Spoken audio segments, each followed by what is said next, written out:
observe depuis quelques semaines, pour la première fois, notre mâle barbu vocaliser énormément, chanter sous l'eau et avoir un comportement qui est lié à sa maturité sexuelle. Et indique C'est fou ces petites bêtes là. Tiens, nouvelle question. Hop là.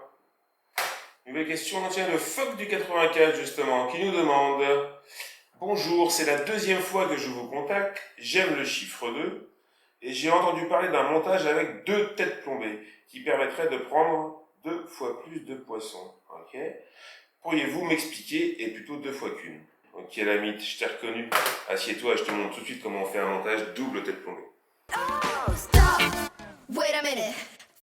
Alors, avant de procéder au montage, je vous explique brièvement l'intérêt d'un montage double tête plombée. Donc, il est tout simple, hein, c'est de pouvoir proposer 2 leurres de taille et de couleurs différentes ou identiques d'ailleurs, côte à côte, nageant côte à côte, pour simuler l'effet d'un banc d'alevin se déplaçant, donc, et pour provoquer l'agressivité et l'esprit de concurrence alimentaire des carnassiers.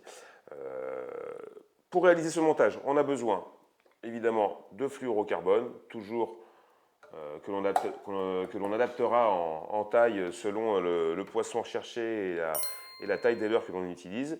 On aura besoin d'émerillons barils, hop, juste ici. Voilà, pareil, on adapte la taille selon le poids des têtes plombées et le diamètre du fluorocarbone. On a besoin également de têtes plombées, de grammages différents.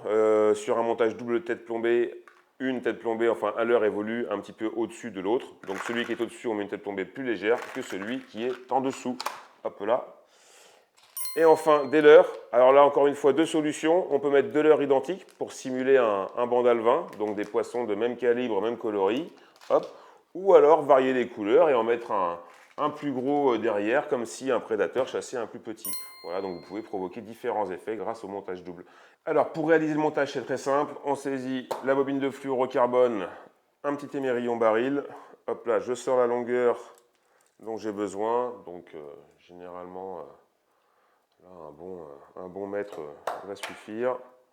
Hop, tac. Je vais...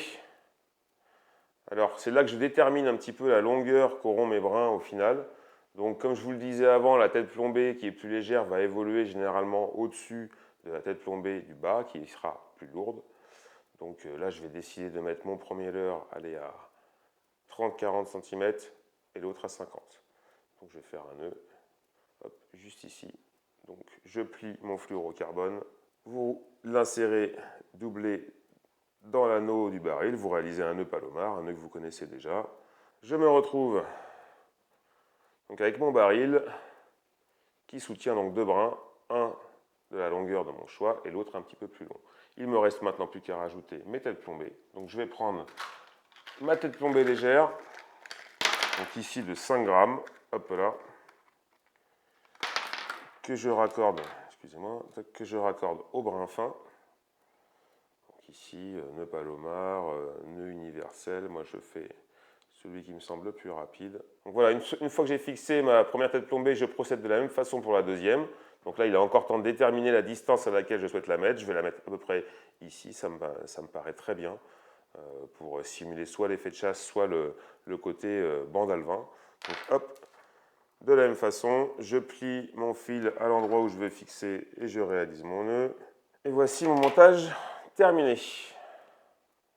Alors terminé à peine, puisque vous l'aurez compris, il ne reste plus qu'à fixer dessus les leurres souples. Donc les leurres souples sur tête plombée, ça pareil, je ne vous réexplique pas, vous savez comment on fait. Hop, je viens positionner mon leurre le long de la tête plombée, je sais où je dois ressortir, je pique bien droit en suivant